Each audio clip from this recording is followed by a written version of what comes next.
I told you that just a few simple changes in your resume and timing could significantly increase your chance to get a job here in Australia. So in this video, I'm going to share you exactly what I did to get my first corporate job. Okay, so finding a job in Australia is tough, especially if you are new. I remember back then when I was on my student visa, it took me 3 months to get into a retail job at Woolly and then another 3 months to get into a corporate job. Back then, I kept applying for so many roles, but either I'm not hearing anything back from them or sometimes it's just a straight rejections.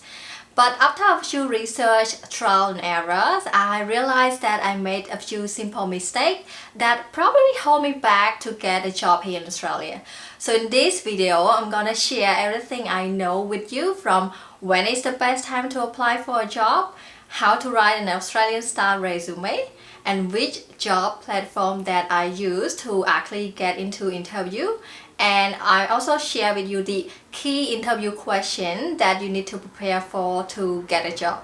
So let's stick around and let's get into it. So first thing first, when is the best time to find a job here in Australia? So one of the best time to find a job in here is from early September to December. That is because most businesses here start prepare for Christmas and summer holiday, so they start to post the job ad and hiring people early, especially for retail, supermarket, hospitality. So they start to hire extra Christmas casual because most of the staff here, they are going on holiday. During this time of the year, there's a high demand for workers, which means less competitions and higher chance for you to get hired. And if you perform well, there's also a good chance that the company might extend your contracts or even call you back for the future roles. And it's also a busy time for corporate jobs as well. So toward the end of the year, there's a lot of people starting looking for the new opportunity or they changing the role. So which means create more openings through the internal movement. So I remember that I got my first corporate job in November, and then the company asked me if I could start a job in January next year. So yes, there's a heap of job opportunity available at the end of the year. But if you cannot get one, don't feel discouraged. Remember that jobs are posted all year round, so just keep applying consistently, which leads us to the next important point, is to stay persistent. So I know you come to Australia with a strong background and experience. For myself, I used to work in a big corporate job back home, and for my partner, he was a software engineer.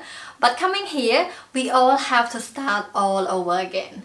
My first retail job was at Woolly, so I was an online shopper where I pick up an online order for the customer. And for my partner, he was doing an Uber Eats where he delivered food for people.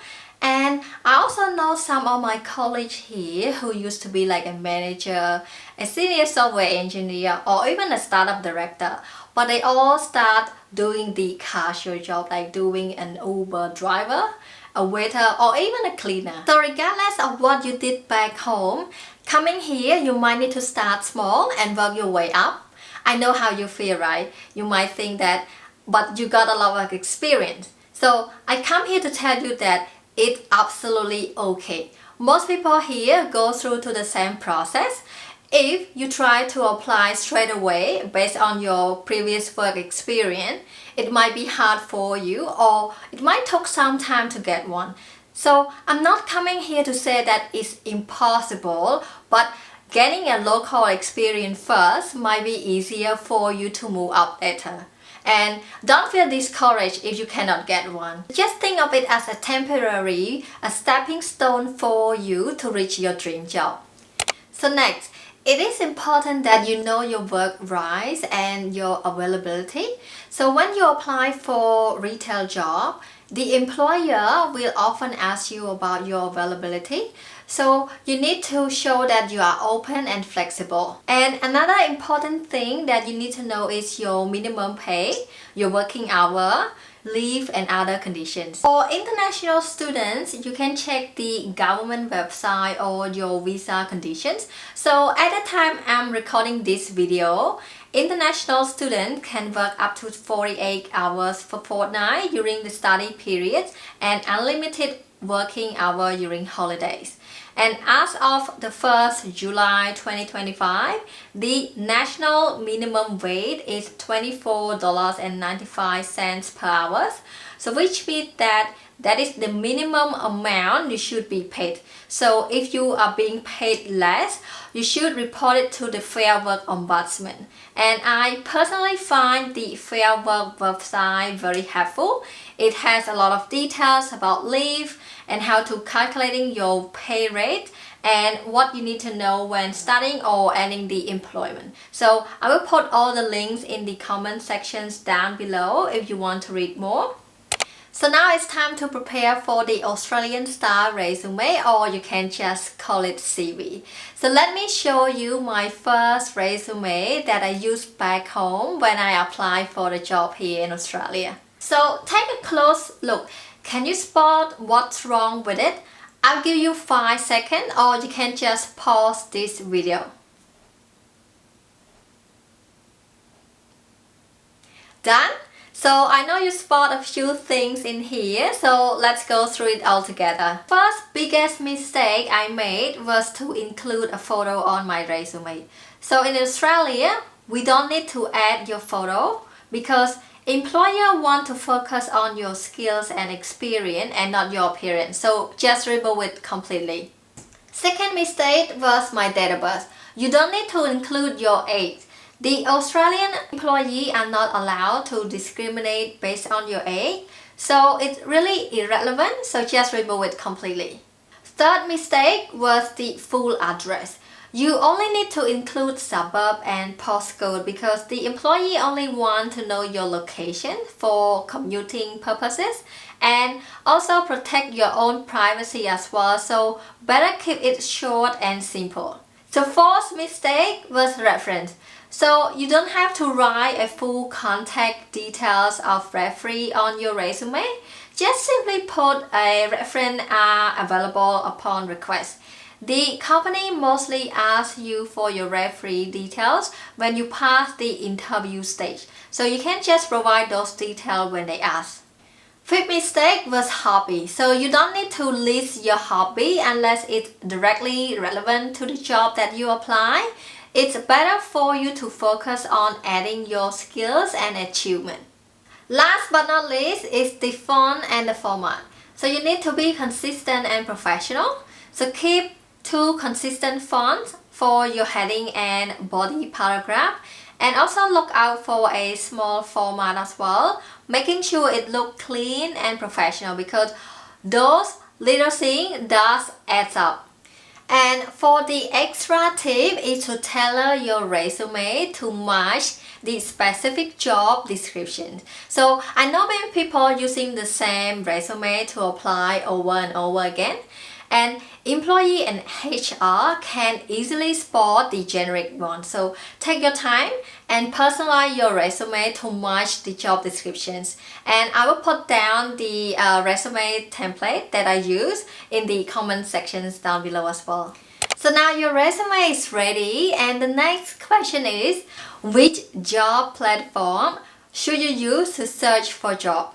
So the 3 most popular platforms that I recommend and that help me to get both retail and corporate job are Seek, LinkedIn, and Indeed. So Seek is one of the largest job platforms here in Australia.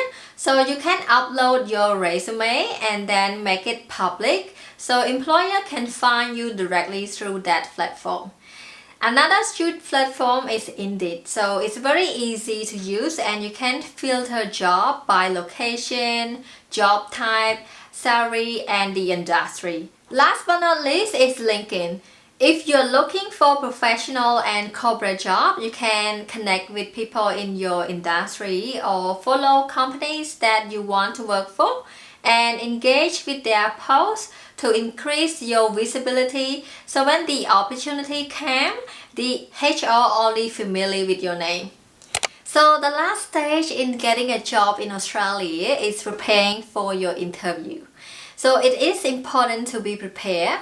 I know that you have been to many interviews or even have plenty of experience, but it is important that you prepare all the common interview questions so that it makes you feel more confident, and at the same time free up your brain for a upcoming trigger question during the interview. So now let's share with you the common interview questions that employees often ask. The first and simple question is, tell me about yourself. So it might sound simple, but you need to have your own brief summary of your background, skills and experience.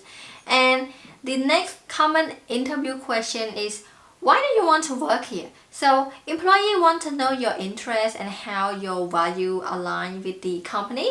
So it is essential that you need to do your research about their value, culture, or any other project that might appeal to you. And the last common interview question is to describe a challenging situations and how you can handle it. This type of question, they want to test your problem-solving skill, so making sure that you use the correct method to answer this type of questions. So that is for today, guys. I hope this video has helped you to land your first job here in Australia. And if you have any other question about the interview, job, or just curious about life here in LA, please comment in the section down below. I love to read every single one of you. And if you find this video is helpful, please give us a like and a subscribe to see more content here about life in LA. And remember this, rejection is a redirection. So good luck on your application. See you in the next one. Bye bye.